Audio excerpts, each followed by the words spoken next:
correction des activités sur le chapitre 6. Donc on va corriger la première activité qui porte sur la tension aux bandes d'un dipôle isolé.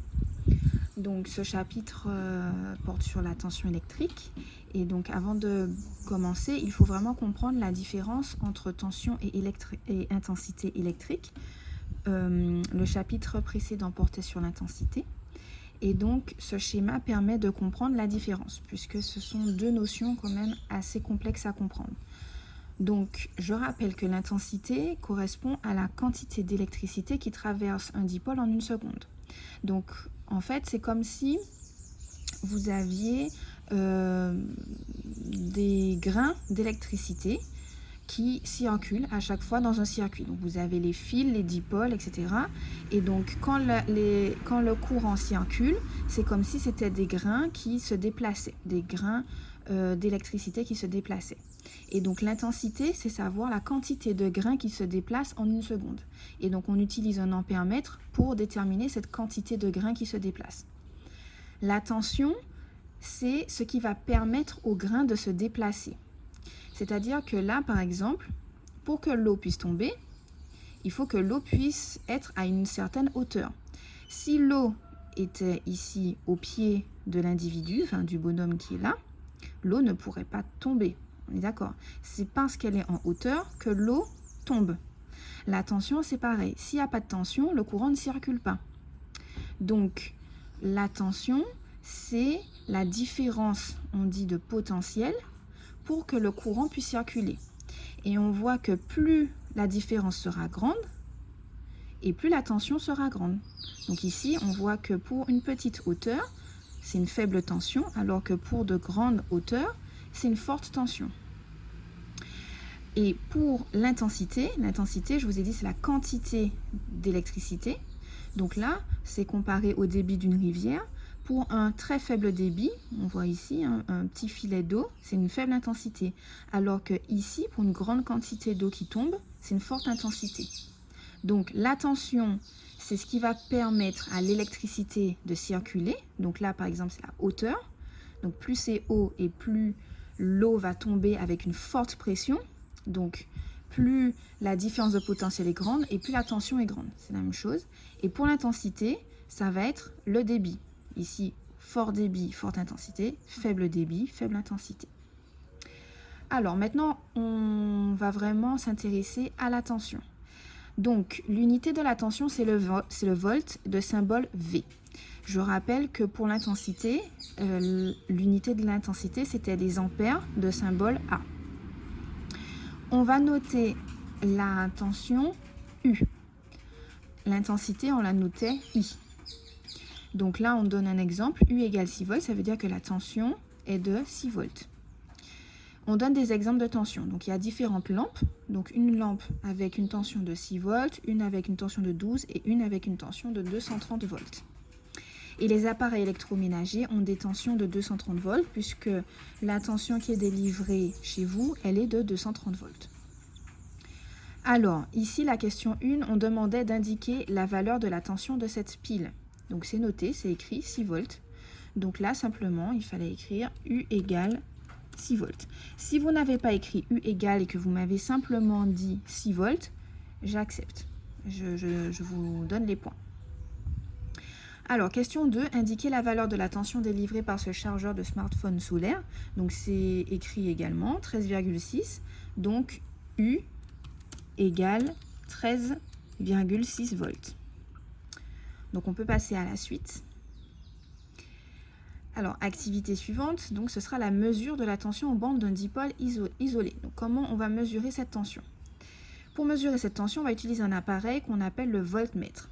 Je vous rappelle que pour l'intensité, l'appareil qu'on utilisait, c'était l'ampère-mètre. Ampère-mètre, pourquoi? Puisque l'unité de l'intensité, c'était des ampères. Donc, l'appareil ampère-mètre. Là, c'est le même principe. L'unité de la tension, c'est des volts, donc l'appareil se nomme voltmètre. Pareil pour le symbole, ça fonctionne comme pour les ampères. L'ampère-mètre, le symbole de l'ampère-mètre, c'est un rond avec un A. Le symbole du voltmètre, c'est un rond avec un V. On rentre dans le voltmètre par la borne V et on ressort par la borne COM. tout comme pour l'ampère-mètre, on rentrait par la borne A et on sortait par la borne COM.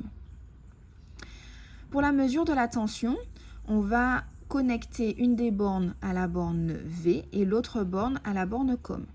Alors de manière générale, la borne V sera connectée à la borne plus et la borne COM à la borne moins. Donc ici, on est dans des dipôles isolés, c'est-à-dire dans des dipôles qui ne sont pas dans des circuits. Donc c'est-à-dire qu'on prend le dipôle tout seul et on branche le voltmètre en dérivation, c'est-à-dire pour former une boucle supplémentaire au-dessus des deux bornes du dipôle. Donc c'est très facile de mesurer une tension pour une tension tout court, puisque la tension, elle se mesure en branchant le voltmètre au niveau des bornes de l'appareil dont on souhaite mesurer la tension. Donc ici, on mesure pour la pile plate une tension de 4,5 volts. Pour le générateur variable, alors comme il est variable, ça veut dire qu'il peut fournir plusieurs tensions. La tension minimale sera de 3 volts et la tension maximale de 12 volts. Aux bornes de la lampe, elle n'a pas de borne positive ou négative, donc ça veut dire que le voltmètre, on va le brancher aux bornes on va le brancher directement sur les deux bornes, et donc on mesure 0 volts, c'est normal puisque ici la lampe ne fournit pas de courant électrique. La résistance, pareil, on va mesurer une tension de 0 volts puisque la résistance est un récepteur, donc la résistance ne fournit pas de courant électrique. Donc d'après ces exemples, on voit que la tension ne sera pas nulle pour les dipôles qui sont des générateurs, c'est-à-dire les dipôles qui fournissent du courant électrique. Pour les dipôles qui sont des récepteurs, c'est-à-dire qui reçoivent le courant, s'ils ne sont pas branchés dans un circuit, s'ils sont tout seuls, ils ne peuvent pas fournir de courant, donc forcément la tension, elle est nulle. Alors, complétez la phrase suivante, la tension aux bornes d'un générateur. Donc le générateur, on a dit que c'est non nul, on le voit ici, c'est pas nul. Et la tension aux bornes d'un récepteur, elle est nulle, puisque un récepteur a besoin de courant pour fonctionner, donc tant que c'est tout seul, tension nulle. On passe à l'activité suivante, la tension aux bornes d'un dipôle placé dans un circuit. Alors, lorsqu'on place un dipôle dans un circuit, on va relier la borne V là où arrive le courant. Donc le courant arrive de la borne plus. Donc on sait que la borne V sera reliée sur le dipôle qui est lié à la borne plus du générateur, là où arrive le courant. Et comme c'est toujours la borne de la sortie. Expérience numéro 1. Donc il faut cliquer sur le lien. Donc je vous expliquais que si vous n'arriviez pas à vous connecter, donc là vous avez un tuto qui explique comment débloquer la page. Sinon, si malgré le tuto, vous n'arrivez pas à débloquer malgré le tuto, vous pouviez regarder cette vidéo qui vous montre l'expérience. Donc il faut réaliser ce montage. Donc on a la pile qui est reliée à un interrupteur et à la lampe. Donc borne positive à l'interrupteur, ainsi de suite. Alors ici borne positive qui est reliée à l'interrupteur, à la borne A de l'interrupteur. Ensuite, on part de la borne B de l'interrupteur pour arriver à la borne C de la lampe. Donc, je vous remontre. Borne B de l'interrupteur pour arriver à la borne C de la lampe. Et la borne D de la lampe pour arriver à la borne négative du générateur. Voilà, on a fait notre montage. C'est fait. Donc là, interrupteur ouvert. Quand c'est ouvert, je vous rappelle que le courant ne circule pas puisque c'est ouvert. Et fermé, le courant peut circuler. Et donc la lampe s'allume. Alors, question 1. À quelle mesure de tension le schéma ci-dessous correspond-il? On voit que le voltmètre est branché au-dessus des bornes C et D. Les bornes C et D, ce sont les bornes de la lampe. Donc c'est la tension UCD qui est mesurée ici. Tension entre les bornes C et D, donc entre les bornes de la lampe. Même question ici. On voit que le voltmètre est branché entre les bornes P et N. Donc, on a mesuré la tension UPN, c'est-à-dire la tension entre les bornes du générateur. Même question pour ce schéma. On voit que le voltmètre est branché entre les bornes B et C, c'est-à-dire UBC, la tension aux bornes d'un fil. Question 4. Ici, le voltmètre est branché aux bornes AB, donc c'est la tension UAB qu'on a mesurée, c'est-à-dire la tension aux bornes de l'interrupteur. Et maintenant, il faut faire les mesures. Donc, on va réaliser l'expérience. Donc, on va mesurer d'abord UPN. Alors, on demande d'abord interrupteur ouvert et ensuite interrupteur fermé. Donc, j'ouvre l'interrupteur est ouvert ici. Alors, je vous rappelle que le V, c'est relié au plus, d'accord? Le COM est relié au N. On va se placer sur 20, voilà. Et donc, ici, on mesure une tension de... Alors, 20 parce que le générateur ici mesure une tension maximale de 12 volts. Donc, 12 volts se rapproche plus de 20. Et 20 est au-dessus, donc on se place sur la borne 20 volts. Donc, on mesure une tension de 4,68 volts. Donc, ici, on retourne 4,68. Maintenant, on va se placer interrupteur fermé. Donc, je ferme mon interrupteur et on mesure toujours une tension de 4,68. C'est normal. Puisque, que ce soit ouvert ou fermé, le générateur fournit toujours un courant électrique. On est là. Ensuite, UAB, interrupteur ouvert. Alors, on va se placer aux bornes de A et B. A et B. On ouvre l'interrupteur. Donc, le courant ne circule pas, on ouvre l'interrupteur. Le V est situé sur la borne qui vient du plus.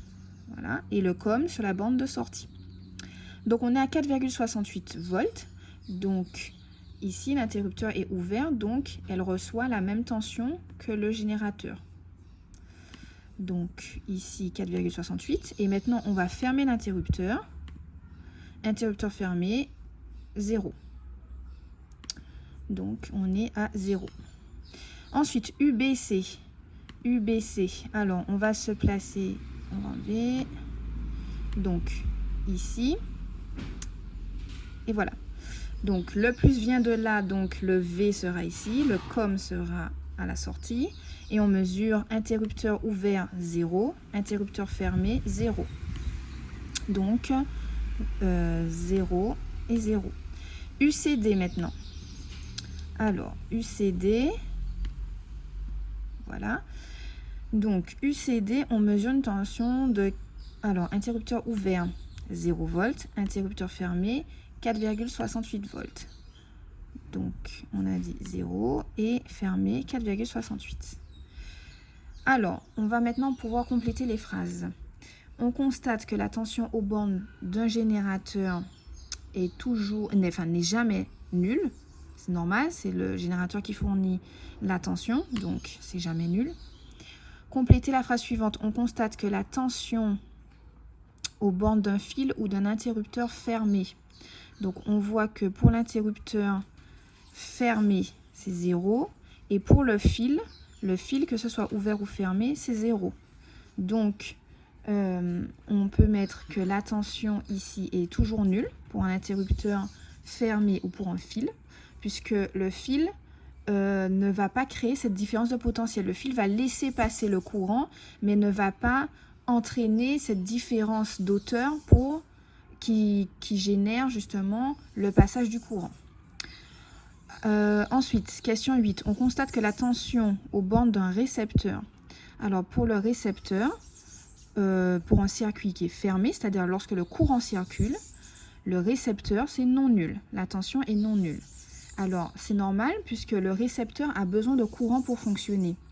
Cela signifie que quand, ici, le courant arrive au niveau du récepteur, le récepteur va utiliser une partie de ce courant pour fonctionner et donc va créer une autre hauteur.